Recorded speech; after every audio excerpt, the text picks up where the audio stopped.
본문 말씀 16절에서부터 또 마지막 절까지 또 22장 1절에서 9절 말씀을 통해서 하나님은 이 제사장의 신체 조건을 말씀하시면서 그 직무를 할 수 있는 자와 또 그렇지 못한 자를 구별하라고 말씀하시고요. 또한 제사장은 성물, 하나님께 드려지는 그 성물을 먹는 규례를 지켜서 여호와의 이름을, 성스러운 이름을 욕되게 하지 말아야 된다 말씀하시면서 제사장은 이런 명령을 지켜서 자신을 속되게 하는 죄를 지으면 안 된다 이렇게 말씀하고 있습니다. 그래서 우리가 하나님의 백성으로 우리가 하나님이 주시는 명령에 순종하려면 우리가 어떻게 해야 되는가?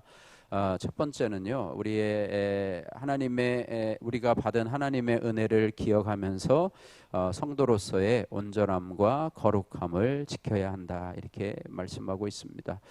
오늘 21장 16절에서 24절 말씀에 보면은요, 하나님은 육체에 흠없는 제사장만이 휘장 안에서 제사장의 직무를 할 수 있다 말씀하시면서 흠이 있는 자는 가까이 오지 못할지니라 이렇게 말씀하고 있습니다. 17절 말씀 같이 읽겠습니다. 아론에게 말하여 이르라. 누구든지 너희 자손 중 대대로 육체에 흠이 있는 자는 그 하나님의 음식을 드리려고 가까이 오지 못할 것이니라. 그러면서 18절부터 계속해서 그런 자들은 여호와께 화제를 드리지 못할지니니 그런 흠이 있은즉 나와서 그의 음식을 하나님께 드리지 못할 것이니라 이렇게 말씀하고 있습니다. 그래서 육체에 흠이 없는 제사장만이 휘장 안에서 제사장의 직무를 감당할 수 있다 이렇게 말씀하시고요. 하나님께 드리는 제물이 흠이 없는 것으로 늘 드려야 되죠. 그죠? 소나 양을 드리거나 또 비둘기나 염소를 드릴 때에도 흠 없는 숫것으로 또 암컷으로 이렇게 드리는 것처럼 그 제물을 드리는 제사장도 육체적으로 흠이 없어야 합니다. 그런데 그럼에도 불구하고요, 육체에는 흠이 없을지라도 그 제사장이 온전히 죄에 대해서 죄 없이 온전한 제사장은 한 사람도 없다라고 하는 사실을 우리가 기억해야 합니다. 그래서 온 인류가 아담의 원죄로 말미암아 모두가 다 흠없는 자로 이 땅을 살아가요. 육체적으로는 흠이 없이 완전 무결한 사람이 있다 할지라도 우리의 영으로는 늘 하나님 앞에 원죄로 인해서 또 자범죄로 인해서 죄로 말미암아 오염된 그런 삶을 살아가고 있습니다. 그런 이유로 하나님의 아들 예수 그리스도께서 온전한 제사장으로 오셔서 우리 인류의 구원을 위해서 단번에 십자가에 피 흘려 주셨다는 것을 기억해야 하고, 또한 그 예수 그리스도를 나의 주님으로 영접한 자들은 하나님의 은혜로 말미암아 거듭나서 이제는 하나님의 은혜를 입은 자로 살아가게 되었다. 예수 그리스도의 은혜로 이제는 원죄의 사함을 받고 또 우리의 죄 속함을 받고 이제는 하나님의 자녀로 이 땅을 살아가게 되었다 말씀하고 있으면서, 제사장에게 흠없는 자로 살아가기를 원하는 것처럼 우리도 육체로 흠없는 자로 살아가기를 원하는 것뿐만 아니라 하나님께서는 하나님의 예수 그리스도의 받은 은혜를 잘 받아서 하나님의 자녀된 우리도 하나님 앞에 온전함과, 우리가 지난주 설교가 온전함을 이루는 인생이라고 하는 제목으로 우리가 말씀을 나누지 않았습니까? 그래서 우리가 헛된 맹세를 하지 말고 또 뭐죠? 악한 자를 대적하지 말고 그 다음에 원수를 사랑하라. 온전함을 이루는 인생에 대해서 우리가 배웠는데, 우리가 온전함과 거룩함을 지키고자 우리도 힘써야 된다. 우리도 하나님 앞에 왕같은 제사장으로서 우리도 하나님 앞에 온전함과 거룩함을 지키고 우리의 영과 육이 하나님 앞에 깨끗함을 유지할 수 있는 그런 은혜로 살아가야 된다. 여러분 적용해 보시기를 바라고요. 두 번째로, 우리가 하나님 앞에 하나님의 명령을 지키는 자로 살려고 한다면 우리가 진정한 회개로 구원의 즐거움에 참여해야 합니다. 구원의 은혜의 즐거움을 즐거움을 회복해야 한다고 하는 것입니다. 22장 1절에서 7절은 성물을 먹는 규례에 대해서 제사장이 성물을 먹는 규례에 대해서 말씀하고 있는데요.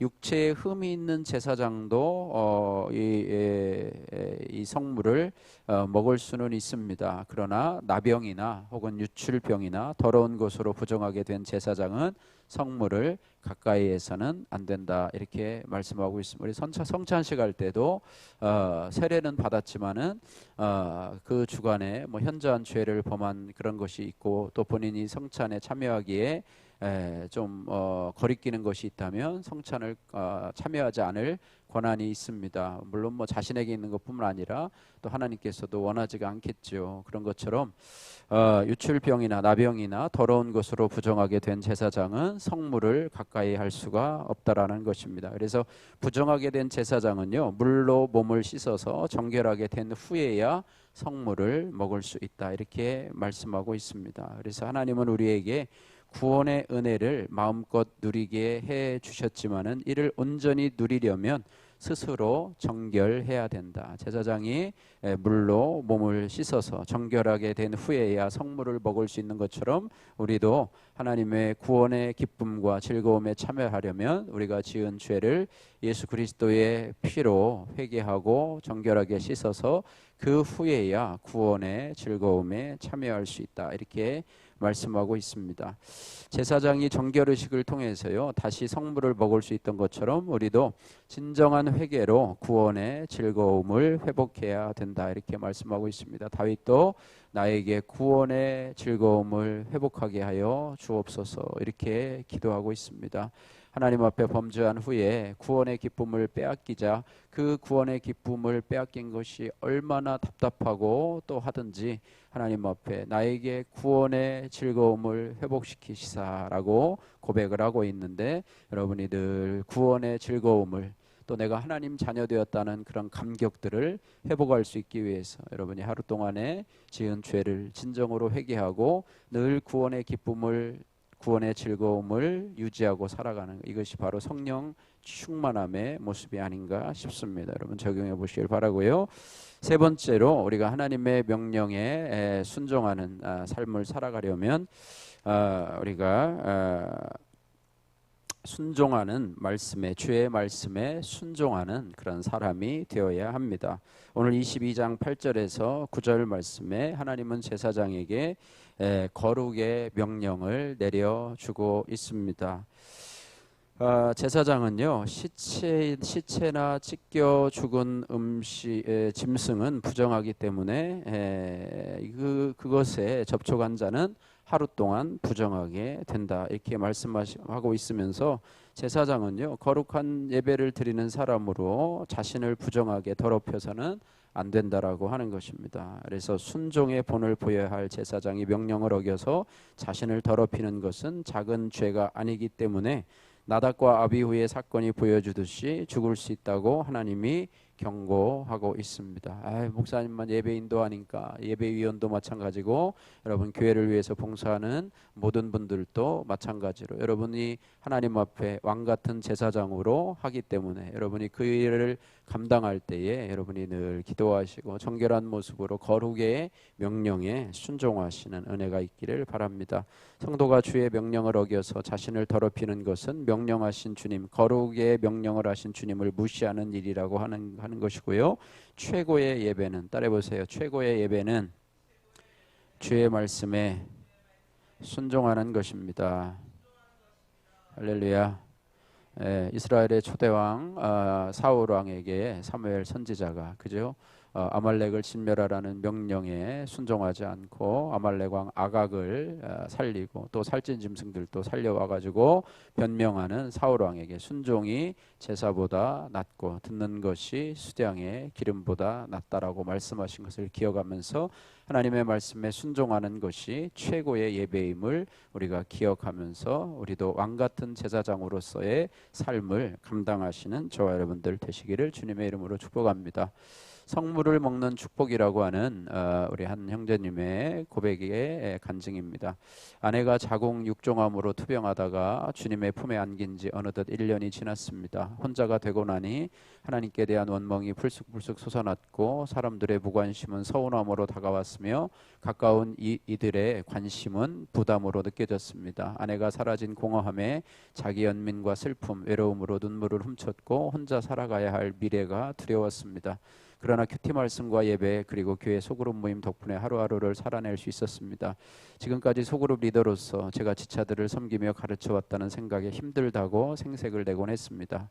그런데 돌아보니 그 지체들이 제가 세상으로 떠나가지 않도록 붙들고 있었다는 것이 깨달아져서 저의 불신함과 교만을 하나님 앞에 회개하게 되었습니다. 오늘 본문 말씀에 제사장 아론의 자손 중에 흠이 있는 자는 나와 여호와께 화제를 드리지 못할지니라는 말씀처럼 저는 하나님을 온전히 믿지 못하고 흠이 많기에 소그룹 리더로서의 자격이 없는 자입니다. 하지만 저를 거룩하게 하시는 여호와로 말미암아 그의 휘장 안에 들어가는 은혜를 입어 감사할 따름입니다. 저는 아내가 항암하는 동안 설상가상으로 직장까지 잃었습니다. 공인회계사로서 저의 경력이면 얼마든지 재취업할 수 있다고 자신하여 이력서를 수십 통이나 냈지만 그때마다 거절당하는 좌절을 겪고 나서야 비로소 저의 교만을 회개하고 여호와께 부르짖게 되었습니다. 그러자 하나님은 게임 중독으로 수년간 무기력 중에 빠져있던 이 아들이 용접 기능사와 산업기사 자격증을 취득하여 취업이 되게 하셨습니다. 또한 대학생인 딸은 국가장학생으로 뽑혀 남은 3, 4학년 동안 전액 장학금과 소정의 생활비까지 받는 은혜를 주셨습니다. 여러 광야를 지나며 저의 부정한 마음을 정결해 하시고 자녀들을 통해 은혜의 성물을 먹게 하시며 결국은 구원을 이루시는 하나님을 찬양합니다. 적용의 말씀, 미래에 대한 두려움이 몰려올 때마다 말씀 묵상으로 에베네셀의 하나님을 절대적으로 신뢰하겠습니다. 두 번째, 예수 잘 믿어 천국에서 보좌한 아내의 유언대로 자녀들이 공동체에 잘 속해 가도록 보살피겠습니다. 바라기는 저와 여러분들도 제사장, 오늘 본문의 제사장들에게 말씀한 거룩의 명령이 나에게 주시는 거룩의 명령임을 알고 우리도 주의 직분을 감당할 때 또 주의 일을 감당할 때 하나님 앞에 거룩의 명령에 순종하고 또 회개로 구원의 즐거움을 누리며 온전함과 거룩함을 이루어 가기 위한 하나님의 자녀로 이 땅을 살아가시는 저와 여러분 되시기를 주님의 이름으로 축복합니다.